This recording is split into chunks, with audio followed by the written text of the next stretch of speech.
Hai GP Mania, selamat datang di channel Data Balap News, yang akan mengabarkan berita paling lengkap, serta paling panas, seputar MotoGP.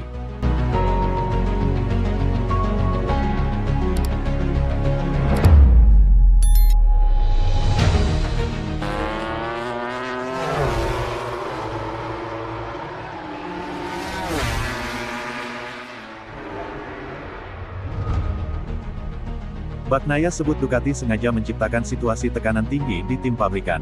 Francisco Bagnaia berbicara tentang suasana garasi tim pabrikan Ducati dengan Marc Marquez sebagai rekan setimnya.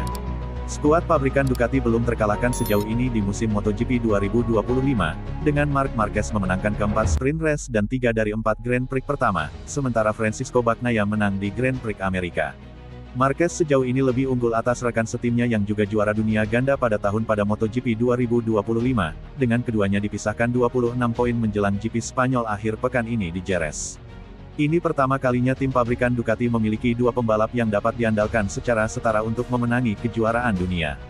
Bagnaia mengatakan ini adalah sesuatu yang ingin diciptakan oleh merek tersebut, terutama mengingat bagaimana ia memenangkan lebih banyak Grand Prix daripada Jorge Martin tahun lalu tetapi masih kehilangan gelar dengan selisih 10 poin karena 8 non-skor.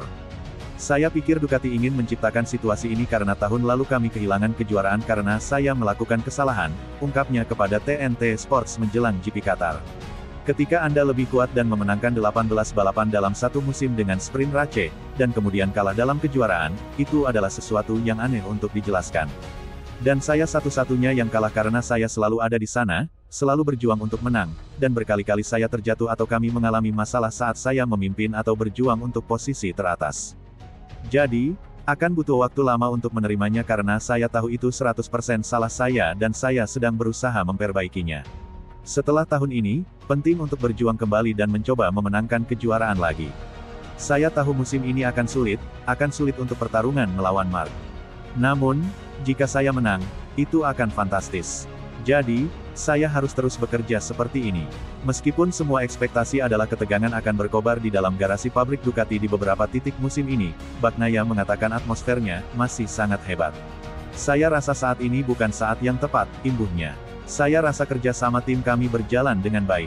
Kami selalu berbicara tentang cara meningkatkan performa selama akhir pekan balapan, dan Marc tentunya telah beradaptasi dengan sempurna terhadap situasi, strategi tim, dan suasana di dalam garasi masih sangat bagus.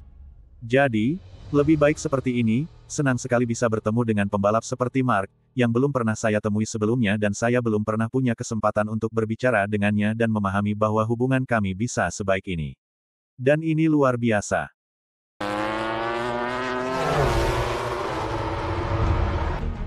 Zarco katakan, diskusi dengan Honda berjalan cukup baik. Johann Zarco telah menjalani awal musim lebih baik bersama LCR Honda, dan merasa senang dengan apa yang sedang ia bangun dengan merek tersebut. Dengan kepercayaan diri yang terus meningkat di atas motornya, diskusi mengenai perpanjangan kontrak tampaknya berada di jalurnya. Kemajuan signifikan pabrikan Jepang itu salah satunya berkat Johann Zarco di atas motor tim LCR. Dalam 4 balapan utama tahun ini, pria yang berada di urutan ke-6 dan pertama, non-Ducati, di klasemen tersebut menjadi wakil terbaik Honda dalam 3 kesempatan. Terlebih lagi, masing-masing dari 3 Grand Prix ini membuatnya berhasil meningkatkan hasil terbaiknya dengan RC213V, yang berpuncak pada finish kelima di Losail, yang bahkan berubah menjadi posisi keempat setelah Maverick Vinales terkena penalti. Zarco sangat senang dengan hasil ini, yang melebihi ekspektasi yang ditetapkan sebelum awal musim. Sudah jelas, kami akan mendaftar, kata pembalap asal Prancis itu kepada Canal Plus. Setelah itu, ada secercah cahaya, tujuan yang selalu kami inginkan. Meskipun saya telah mengatakan bahwa saya ingin konsisten di 10 besar tahun ini, di setiap balapan, disinilah kami bahkan dengan plus-plus. Namun, Zarco tidak dapat menahan diri untuk tidak menyesali poin yang hilang akibat kecelakaan pada balapan utama di Amerika Serikat dan pilihan ban yang buruk saat sprint MotoGP Qatar. Saya kehilangan poin di Austin meskipun itu tetap merupakan balapan yang hebat. Anda berkata pada diri sendiri bahwa itu bagus untuk menyerang. Kecelakaan itu tidak terlalu serius tetapi jauh di lubuk hati saya, 8 poin itu sedikit mengganjal di perut saya dan juga karena gagal di sprint Losail karena pilihan ban, jelasnya. Ada banyak cara untuk meraih poin setiap saat dan saat ini, saya sangat senang bisa membuat kemajuan di kejuaraan ini, yang penting bagi saya. Saat ini, diskusi dengan Honda cukup baik sehingga saya bisa terus berkembang karena saya memiliki angin segar sejak pertengahan 2024, tegas Zarco. Dengan pemikiran ini, hasil di Losail cukup penting untuk terus menentukan masa depan bersama. Saya tahu saya melakukan hal yang baik bersama Honda, mengingat posisi saya dalam karir saya ingin melanjutkannya, dan saya kira Honda akan menjadi solusi terbaik, ungkap Zarco kepada para jurnalis di GP Qatar. Saya juga menyukai Suzuka, di mana ia memenangi 8 Hours tahun lalu. Catatan editor itu juga sesuatu yang disukai Honda, dan mereka melihat bahwa saya juga menyukainya. Selalu menyenangkan menjadi yang pertama di Honda, tetapi terutama untuk lebih dekat dengan para pemimpin klasemen saat ini. Ini sempurna. Ini bukan tentang waktu yang bagus, posisi kelima selalu menyenangkan, tetapi apa yang telah kami bangun antara balapan pertama dan sekarang, dengan hanya satu kesalahan di Austin, adalah hal yang positif.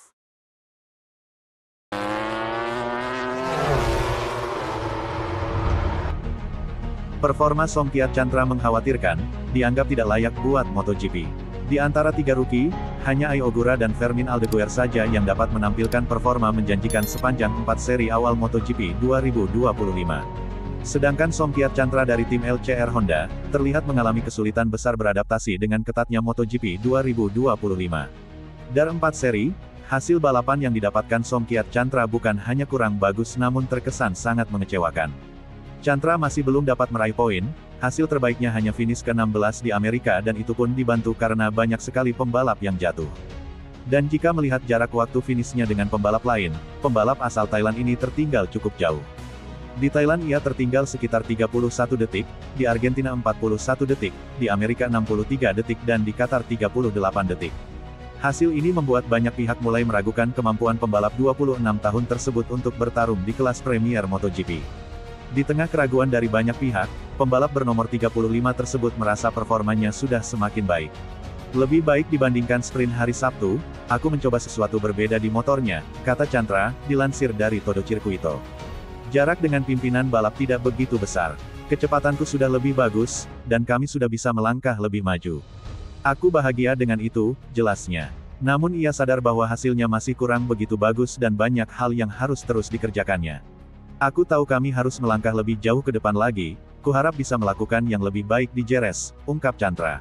Sebagian pihak menganggap kesulitan Chantra adalah karena faktor motor Honda RC213V yang performanya masih kurang maksimal sejauh ini. Di sisi lain Honda sebenarnya sudah tidak separah itu lagi, karena performa mereka mengalami peningkatan signifikan pada awal 2025 ini. Makanya banyak yang menganggap Chantra harusnya bisa tampil lebih bagus lagi dibandingkan yang didapatkannya sekarang. Meski banyak yang meragukan kapasitasnya, bos tim LCR Honda menilai pembalap barunya itu layak untuk balapan di MotoGP. Ia pantas mendapatkan kesempatan untuk di kelas Premier, ia memiliki potensi dan kemampuan, kata Lucio Cecinello, bos LCR. Tampaknya masih terlalu dini untuk menilai kelayakan Chantra berada di kelas para raja ini. Baru 4 seri dan mungkin masih banyak hal baru untuknya, jadi kita tunggu saja kebangkitan dari pembalap kebanggaan masyarakat Thailand ini.